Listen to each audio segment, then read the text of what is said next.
형성이 됩니다. 그래서 농촌 교회들 가운데는 10월 말이면 대부분 추수감사절을 많이 지켜요.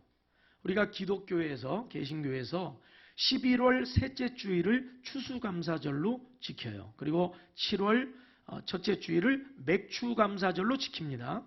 그런데 이제 본래는 11월 셋째 주일이 추수감사주일인데 우리가 농촌에 가면은 이제 추수를 10월 말 정도에 거의 이제 추수가 마무리가 되기 때문에 11월 셋째 주에 추수감사를 지키는 게 별로 의미가 없어요. 11월 말 정도 가면 굉장히 추워집니다. 그래가지고 마치 겨울 분위기가 나기 때문에 좀 추수의 의미하고는 조금 거리가 있어요, 분위기적으로. 그런데 어쨌거나 이 추수철이 되면은 동네마다 굉장히 바빠집니다. 굉장히 바빠져요. 온 가족들이 다 동원이 되고 또 일손이 부족하기 때문에 동네에서 같이 일할 품꾼들을 찾죠. 근데 그것도 안 되면 제가 보니까 제가 농촌에서 목회할 때 그것도 안 되니까 전혀 모르는 어떤 다른 동네에서 다른 지역에서 품꾼이 오더라고요. 품꾼이 와서 그 사람들이 차를 타고 와서 일을 하고 돌아가기도 하고 그런 일들이 벌어지더라고요. 일손이 부족할 때 품꾼을 그 멀리서 공수를 해서라도 추수를 마무리해야 되는 이유가 뭐겠어요? 그것은 그만큼 추수하는 일이 중요한 일이기 때문입니다. 농사만 져놓고 뭐 추수나 수확은 어떻게 되는지 난 모르겠다. 이런 사람은 없어요. 반드시 이 추수는 해야 되는 거고 그 어떤 일보다 이 추수라고 하는 것은 이 농부들에게 가장 귀한 일이 될 것이다. 이 추수가 주는 의미를 오늘 크게 두 가지로 좀 살펴보면 첫째로는 추수에 대한 감사가 있어요. 추수에 대한 감사. PPT가 너무 먼저 나왔어요. 추수에 대한 감사. 추수감사절을 지키는 이유가 뭐냐? 여러분, 우리가 추수감사를 지키는 이유가 있어요. 그것은 하나님께서 하나님의 자녀들을 한 해 동안 지켜주시고 보호해 주신 것을 우리가 기억하고 잊지 않으며 하나님 앞에 감사로 올려드리기 위한 시간인 겁니다. 그렇기 때문에 여러분, 이 추수감사절은 반드시 지켜져야 되는 절기이다. 왜 그러냐면 자녀들이 부모에게서 받은 그 은혜에 대한 감사가 있는 것이 정상입니까? 없는 게 정상입니까? 부모의 은혜를 기억하고 감사하는 게 정상이에요. 정상이에요. 마찬가지로 피조물인 인간은 창조주 하나님 앞에 감사하는 것이 정상인 겁니다. 한 해를 지켜주신 그 은혜에 대해서 감사하는 게 정상이지, 감사를 잊어버리고 이 시기를 지나간다고 하는 것은 이것은 있을 수가 없는 것이다. 여러분, 추수감사절을 통해서 하나님 앞에 진정한 감사로 올려드리는 예배자가 되시기를 주의 이름으로 축원합니다. 그 다음에 두 번째 의미로는 추수에 대한 결산의 의미가 있어요. 추수하면 첫 번째는 따라합시다. 감사. 감사의 의미가 있어요. 두 번째, 추수하면 어떤 의미가 있느냐? 결산의 의미가 있어요. 추수를 해보면 알 수 있는 게 있습니다. 그게 뭐냐면 농사가 성공했는지 실패했는지를 알 수 있어요. 추수를 통해 한 해 농사가 내가 목표했던 어떤 목표의 양을 달성했는지 미달했는지가 추수를 통해서 결론이 나는 겁니다. 그러니까 추수를 해보면 올해 농사 성공했구나 아니면 실패했구나 판단할 수 있는 그러한 기준이 되는 것이죠. 여러분, 한 해를 잘 마무리하고 또한 2020년 새해를 잘 준비하는 우리 성도들이 되시기를 주의 이름으로 축원합니다. 특별히 오늘은 이 물질적 추수의 이 차원, 그러니까 우리가 이제 2019년이 마무리돼서 하나님 앞에 올려드리는 이 추수, 이 감사의 이 차원, 이것을 이제 넘어서 오늘은 영적 추수에 관해서 말씀을 좀 나누려고 합니다. 물질적 추수를 통해서 우리가 하나님 앞에 감사를 올려드리는데 이것을 넘어 우리는 영적인 추수에 관해서 좀 살펴봐야 할 필요가 있어요. 왜 그러냐면 우리 예수님께서 말씀하신 것이 바로 이 영적 추수에 대한 것이기 때문입니다. 물질적 추수만을 말씀하신 것이 아니고 이것은 비유에 해당되는 것이고 이 비유를 통해서 우리 예수님이 말씀하고자 하시는 게 있어요. 그것은 바로 영적인 추수에 관한 것입니다. 오늘 말씀을 통해서 여러분들이 또한 깨닫고 변화되고 또 새로운 결단하는 시간이 되시기를 주의 이름으로 축원합니다. 영적 추수에 관해서 두 가지 말씀을 드리려고 그래요. 첫째로, 자, 읽어봅시다. 시작. 다시 한번 시작. 무슨 말이냐? 뜨거운 여름이 지납니다. 그리고 서늘한 가을이 찾아옵니다. 그러면 당연히 따라오는 게 있어요. 뭐가 따라오느냐? 추수 때가 따라와요. 그러니까 추수할 시기가 찾아온다는 얘기입니다. 마찬가지로 영적 추수의 날도 반드시 찾아옵니다. 예수님은 이 사실을 무엇을 통해 말씀하셨냐면 비유를 통해 말씀해 주셨어요. 자, 잘 들어보세요. 성경 말씀을 간략하게 제가 요약을 하겠어요. 어떤 사람이 밭에다가 좋은 씨를 뿌렸어요. 좋은 씨를 뿌렸어요. 그래서 밭에다 좋은 씨를 뿌린 분은 인자 예수 그리스도다라고 이제 그 이후에 해석을 하고 예수님이 설명을 해주셨는데, 그런데 어느 날 원수가 와가지고 사람들이 잘 때 거기다가 가라지를 뿌리고 덧뿌리고 가버렸어요. 그러니까 아주 모르게 와가지고 사람들이 잘 때를 틈타서 가라지를 뿌리고 간 겁니다. 자, 시간이 지났어요. 이제 싹이 나죠. 결실할 때가 다가왔어요. 그런데 곡식만 자란 게 아니고 뭣도 자라고 있어요? 가라지, 이 독초와 같은 것도 같이 자라고 있는 거예요. 이것을 발견한 집주인의 종들이 주인에게 말합니다. 주인님, 밭에다가 분명히 좋은 씨를 뿌렸는데 어떻게 이렇게 가라지가 생겼습니까? 이게 무슨 독보리, 독초 같은 게 생겼습니까? 이게 어떻게 된 일일까요? 물었어요. 그랬더니 주인이 이렇게 말했습니다. 원수가 가라지를 뿌리고 갔구나. 여러분, 사탄 마귀가 오늘도 가라지를 뿌리고 사탄 마귀가 수많은 영혼들을 지옥불로 끌고 가고 있다는 걸 알아야 됩니다. 사탄 마귀 역사가 있어요. 주인이 말합니다. 원수가 가라지를 뿌리고 갔구나. 종들이 주인의 말을 듣고 흥분해서 물었어요. 주인님, 그러면 우리가 저 가라지를 당장 뽑아버릴까요? 가라지를 당장 뽑아버릴까요? 그랬더니 주인이 이렇게 대답하는 거예요. 뭐라고 그러냐면, 아니다, 가만두어라. 가라지를 뽑다가 곡식까지 뽑을까봐 염려가 된다. 둘 다 추수 때까지 함께 자라게 두어라. 뭐 할 때까지? 추수 때까지. 다시 뭐 할 때까지요? 추수 때까지. 추수 때가 온다는 거예요? 안 온다는 거예요? 지금 당장은 가라지를 뽑아내지 않아도 어느 때가 오면, 추수 때가 오면 뽑아낼 때가 온다는 얘기예요. 여러분, 영적 추수의 날이 옵니다. 많은 사람들이 세상의 종말을 믿질 않아요. 세상의 끝을 믿지 않습니다. 그러나 우리 예수님은 분명하게 성경에 무엇을 말씀하셨냐면 세상 끝에도 이러하리라. 세상 끝에도 이러하리라. 세상의 마지막 날이 있다는 거예요. 즉 예수님이 재림하시는 날이 있다는 것이고 하나님의 심판이 있다는 얘기입니다. 영적 추수의 날이 온다는 거예요. 초대교회 성도들도 그런데 오늘날에 많은 사람들이 품는 그런 의문을 갖고 있었던 것 같아요. 그리고 그런 궁금증도 갖고 있었겠죠. 어떤 성도들은 예수님이 빨리 오실 줄 알았는데 빨리 오시지 않으니까 이제 이런 생각들을 가진 거예요. 아, 예수님이 오지 않으시려나 봐. 아니야, 예수님 오시려면 한참 멀었어. 이런 성도들이 생겨나게 된 거죠. 자, 이것에 대해서 사도 베드로가 뭐라고 말했는지를 한번 보세요. 베드로서 3장 9절 읽어봅시다. 시작.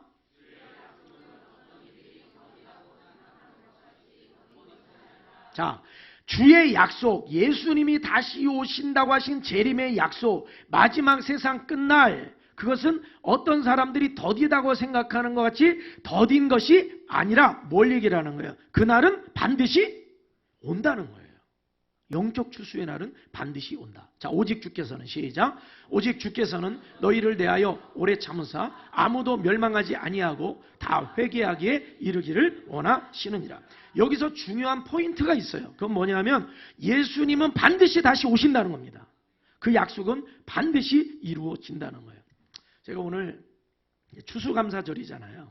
그래서 오늘 감사에 관련돼서만 이렇게 말씀을 드리면 좋겠지만 오늘 특별히 이 영적 추수에 관해서 말씀을 드린 이유는 우리가 추수의 이 계절에 단순히 물질적 어떤 풍요나 물질적인 만족으로 그쳐서는 안 되는 절기이기 때문에 그렇습니다. 왜냐하면 영적 추수는 세상의 마지막 날이고 우리 예수님이 반드시 다시 오실 것이기 때문에 우리 성도들이 이 세상에 살면서 농사를 짓든지 직장을 다니든지 학교를 다니든지 무엇을 하든지 우리가 늘 염두에 두고 살아야 되는 건 뭐냐? 영적 추수의 날이 반드시 다시 오신다. 다시 온다. 예수님이 다시 오신다는 것을 우리는 기억하고 살아야 한다는 사실입니다. 베드로후서 3장 9절에서 얘기하는 건 뭐냐?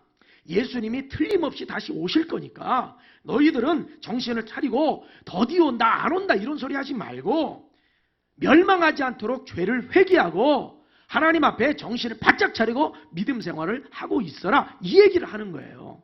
여러분 오늘날 우리 교회가 영적 추수의 날이 반드시 찾아온다는 사실을 여러분 미리 알고 준비하고 대비할 수 있는 교회가 되기를 주의 이름으로 축원합니다. 반드시 옵니다. 과거에 시한부 종말론이 있었어요. 그래서 날짜를 정해놓고 예수님이 이때 오시고 세상에 종말이 이때 있고 이때 최후의 심판이 있다. 이러한 시한부 종말론이 전국을 아주 뒤덮었을 때가 있었어요. 아주 교회마다 혼란이 일어날 때가 있었어요. 근데 그러다 보니까 그것에 대한 부작용으로 사람들이 재림에 대해서 생각하지 않기 시작했어요. 세상의 종말에 대해서 나중에 있을 일이라고 생각하게 됐어요. 아닙니다. 여러분 시한부 종말론은 잘못된 것이고 이단 사이비들의 주장은 잘못된 것이지만 분명하게 초대교회 성도들은 어떻게 생각하고 신앙생활을 하느냐. 예수님의 제자들로 비롯해서 초대교회 성도들은 반드시 영적 추수의 날이 온다. 예수님은 반드시 다시 오신다. 하나님의 심판의 날이 있다. 이 믿음을 가지고 신앙생활을 했던 겁니다. 그랬기 때문에 순교도 할 수 있었고 핍박도 견딜 수 있었고 고난 속에서도 신앙을 지킬 수 있었던 거예요. 여러분 오늘날 이 시대의 교회가 영적으로 우리가 나약해지고 나태해졌는데 여러분 영적 추수의 날이 옴을 여러분 기억하고 여러분 영적 추수의 그날에 전부 다 승리자가 되시기를 주의 이름으로 축원합니다. 그 다음에 두 번째로 같이 읽어봅시다. 시작. 영적 추수의 날에 가라지는 불살라지고 영적 추수의 날, 그날에 어떤 일이 벌어질 것인가? 영적 추수의 날에 어떤 일이 벌어지느냐? 우리가 세상의 추수의 날에도 추수를 할 때 이제 이런 일이 있어요. 가라지와 알곡을 뭐한다? 분리하는 일이 있어요. 영적 추수의 날도 마찬가지입니다. 그날에는 가라지와 알곡을 나누게 됩니다. 가라지와 알곡을 나누게 돼요. 다시 말하면 구원받는 사람과 구원받지 못하는 사람을 나누는 날이 그날이에요. 또 다시 말하면 천국에 들어갈 사람과 지옥불의 심판을 받을 사람을 나누는 날이 바로 그날입니다.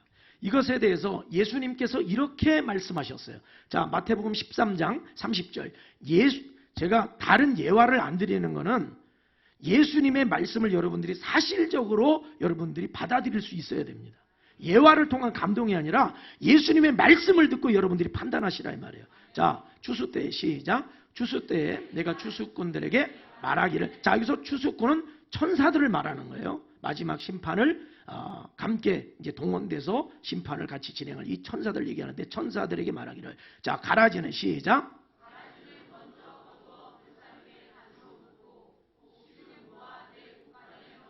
자, 추수 때 벌어질 일입니다. 영적 추수의 날에 어떤 일이 벌어지느냐? 가라지는 먼저 거두어 어디로 가요?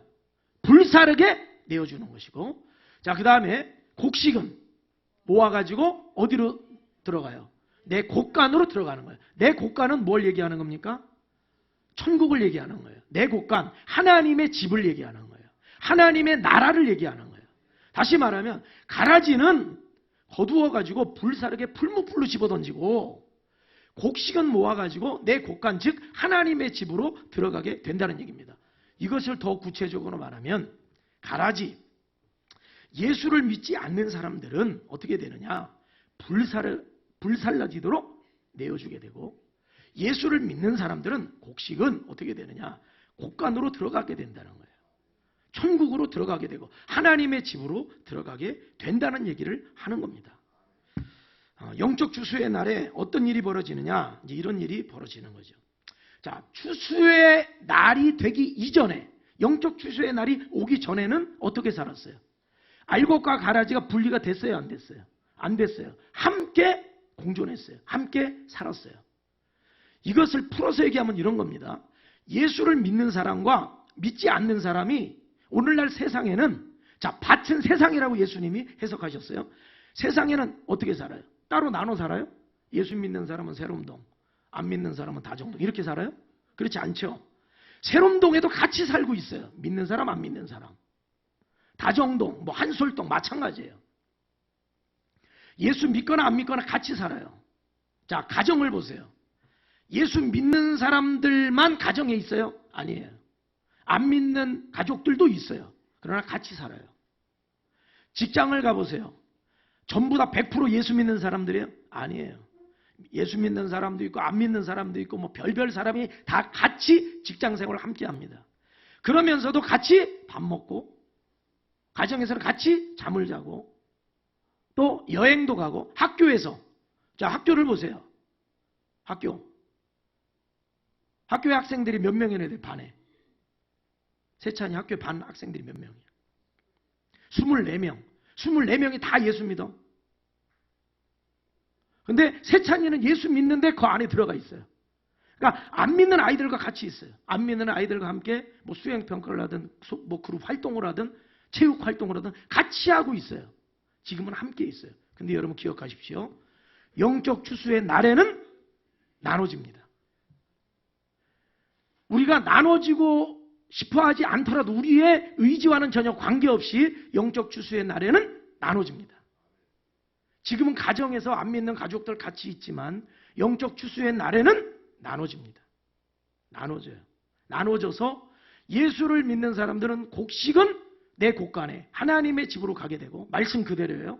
가라지는 예수 믿지 않는 자들은 거두어져서 불사르기 위해서 단으로 묶어서 결국 어떻게 되느냐 풀무불 속에 던져진다는 거예요. 지옥불로 들어가게 된다는 거예요. 저는 지금 이 말씀을 예수님 하신 말씀 그대로를 여러분들에게 증거하고 있는 겁니다. 여러분 이 말씀을 기억하시고 영적 추수의 날이 예수 믿는 사람들에게는 기쁨과 영광의 날이 될 것입니다. 그러나 예수 믿지 않는 사람들에게는 그야말로 비참한 정도가 아니라 끔찍한 날이 될 것이다. 믿지 않는 자들에게는 영적 추수의 날이. 우리가 한 해 이제 농사가 10월 말에 11월에 농사가 다 이제 한 해가 끝나요. 추수가 끝나면 얼마나 홀가분하고 얼마나 기뻐요. 그렇죠? 그러나 어떤 사람들은 기뻐요. 농사가 잘 된 사람, 성공한 사람, 목표를 달성한 사람. 그러나 그 목표를 달성하지 못한 사람은 이 추수의 날이 그 어떤 날보다 슬픈 날이 될 겁니다. 그러나 이 세상에서의 추수는 아무것도 아니에요. 올해 농사 잘못되면 내년에 잘 지면 돼요. 올해 망쳤어도 내년에 성공하면 돼요. 그러나 영적인 추수는 딱 한 번입니다. 영적 추수는 한 번이에요. 이번에 예수 잘 믿었는데 영적 추수 실패했는데 다음에 성공해져 없어요. 영적인 추수는 딱 한 번이에요. 따라합시다. 영적 추수는 딱 한 번밖에 없다. 영적 추수는 1회 딱 한 번밖에 없어요. 더 이상 기회가 주어지지 않는 겁니다. 자, 마태복음 13장 43절 한번 보세요. 자, 알곡, 곡식들은 어떻게 되느냐? 예수 믿는 사람들은 이렇게 됩니다. 그때 시작. 자기 아버지 나라에서 해와 같이 빛나리라. 귀 있는 자는 들으라. 곡식들은 이렇게 나눠져서 아버지 나라에 들어가게 돼요. 하나님의 집에 들어가게 돼요. 그때 예수 믿는 사람들은 어떻게 되느냐? 하나님의 자녀가 돼서 해와 같이 빛나는 존재가 됩니다. 자 보세요. 여러분 밖에 나가서 뜨거운 그 한낮에 태양을 여러분들이 멀쩡한 정신으로 쳐다볼 수 있어요? 없어요? 멀쩡한 정신은 못 쳐다봅니다. 왜냐하면 실명돼요. 계속 쳐다보면.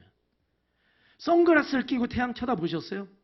선글라스를 끼고도 태양을 바라보는 거 쉽지 않습니다. 눈이 아파요. 그 정도로 태양이 밝게 빛나는 거예요.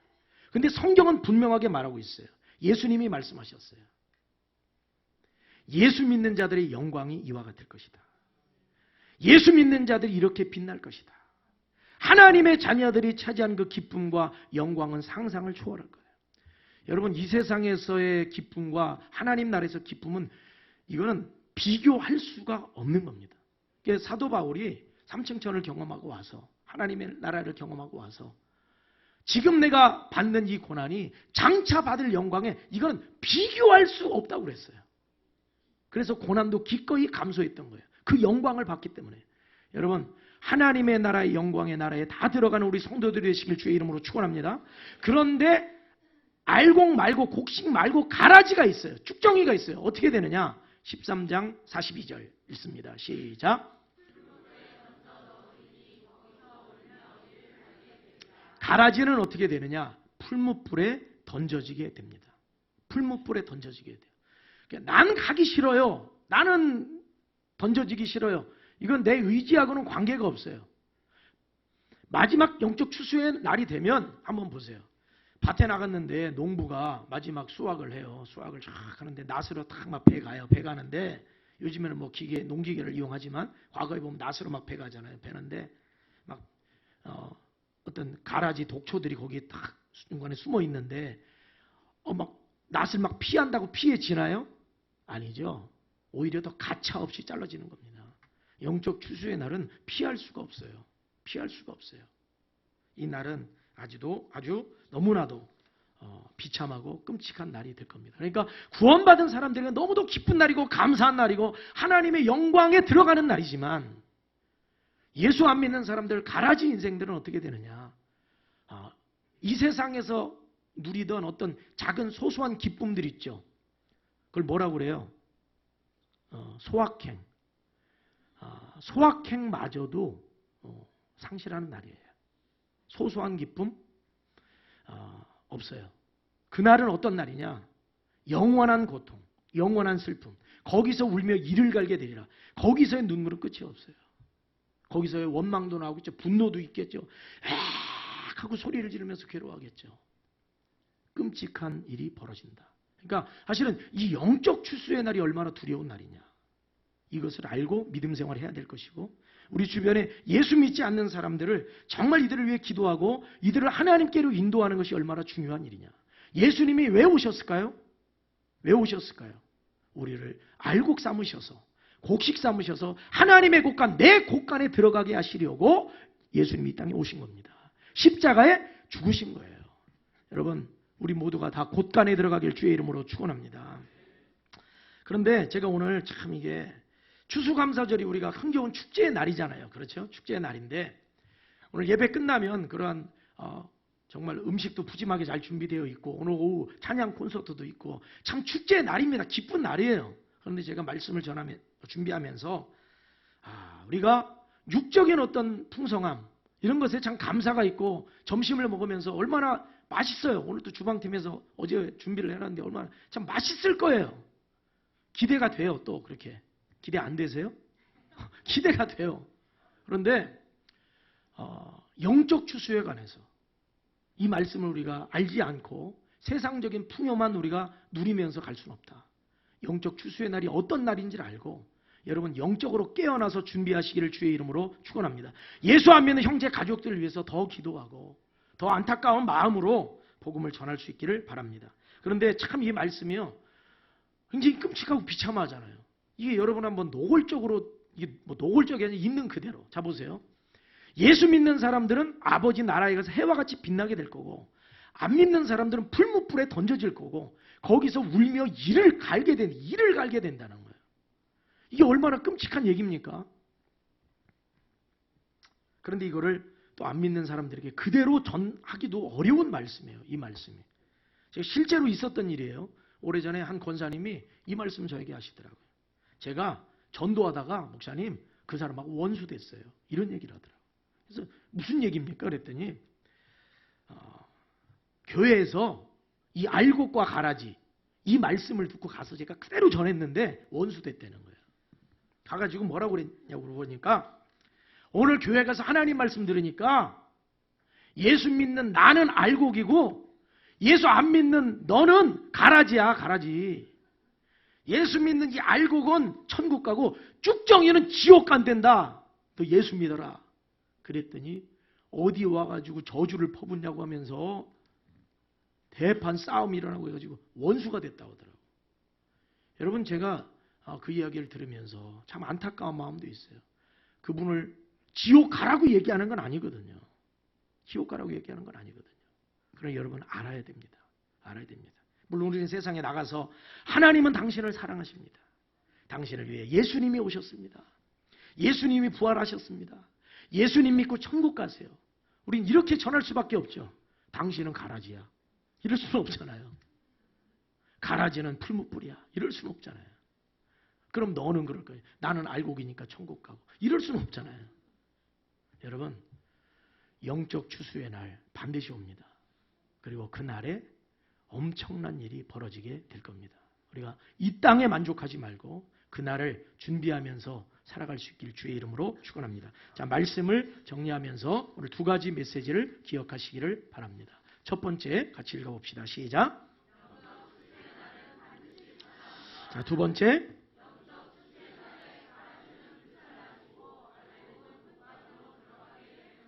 우리 다 같이 기도하겠습니다. 은혜로우신 우리 아버지 하나님, 하나님께서 은혜 주셔서